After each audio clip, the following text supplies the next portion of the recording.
असम के सोनितपुर जिले के अंतर्गत शहीद नगरी ढेकियाजुली में आज बिहू नृत्य, ढोल वादन और जेंग बिहू धर्मशाला का शुभ उद्घाटन किया गया।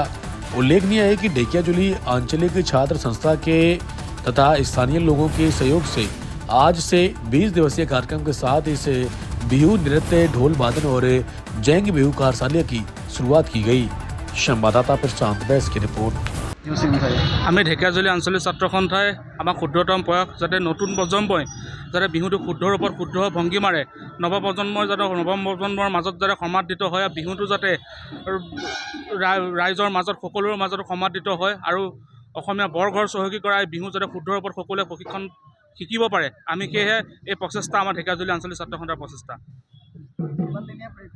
আমি বিহু নাচ আৰু ঢোল বাদন লগতে আমি নতুনকৈ সংযোজন কৰিছোঁ জেং বিহুৰ এই কৰ্মশালাখন আমাৰ 20 দিনীয়া প্ৰশিক্ষণ হ'ব। 20 দিনীয়াৰ পিছতে আমাৰ সামৰণি অনুষ্ঠান হ'ব। সামৰণি অনুষ্ঠানত আমাৰ জিলা ছাত্ৰ সন্থাৰ লগতে সদৌ অসম ছাত্ৰ সন্থাৰ সাংগঠনিক সম্পাদক লগতে বিভিন্ন দায়িত্বত থকা বিষয়ববীয়াসকলৰ উপস্থিতিত আমাৰ সামৰণি অনুষ্ঠান অনুষ্ঠিত হ'ব।